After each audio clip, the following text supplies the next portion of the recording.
বাবার মৃত্যুর পরে মা আমাকে ঠাকুমার কাছে রেখে চলে যায়। ঠাকুমা আমার জগৎ। বাবা মায়ের আদর যত্ন পাইনি, অবস্থাও ভালো নয়। ঠাকুমার ছাড়া পিছু টান আর নেই। স্কুলে যাওয়া হয়নি। বাবা মায়ের সঙ্গে যখন কোনো সন্তানকে দেখি খুব ইচ্ছে করে আমার বাবা মাকে দেখতে। মা কেন আমাকে ফেলে চলে গেল জানতে ইচ্ছে করে।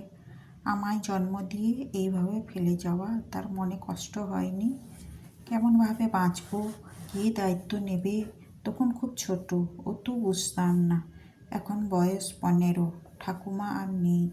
হোটেলে কাজ করি, ওখানে থাকি, খাই।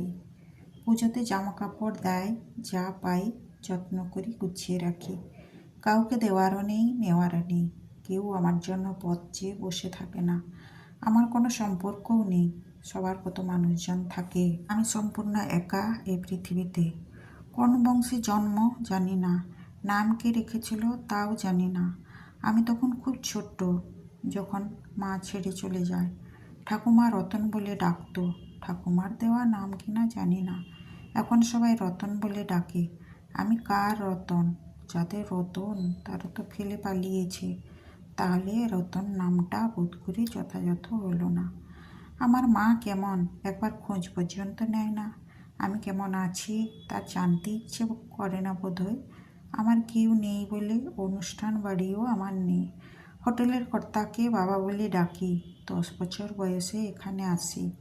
কেউ একজন এনে এখানে রেখে গেছে। সেই অবধি এখানেই আছি। এখানে মানুষজন আমার পরিবার। ছুটিতে সবাই যে যার বাড়ি চলে যায়। আমি একা হোটেলের ভিতর।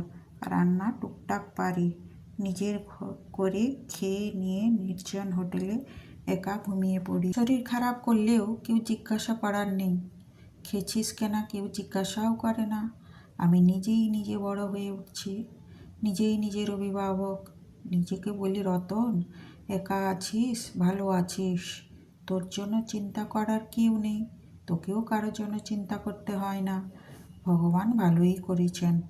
রতন নিজেকে সাবাস দিয়ে বলে, সাবাস রতন সাবাস, এই পৃথিবীতে তুই একা হয়েই থাক, এটাই তোর ভবিতব্য। আমার বাল্য কৈশোরের সাক্ষী কেউ নেই। যৌবনে ভালো মন্দের উপদেশ দিতেও নেই। খারাপ করলে কেউ বকারও নেই, ভালো করলে জড়িয়ে ধরারও নেই।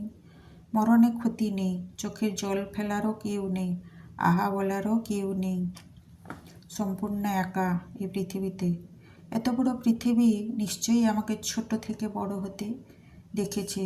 এই পৃথিবী আমার বাবা মা, আত্মীয়, বন্ধু বান্ধব, এর কোলেই জন্ম নিয়েছিলাম।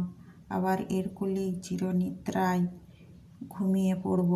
আমার নিঃশব্দ মনের ব্যথা কেউ জানতে পারবে না।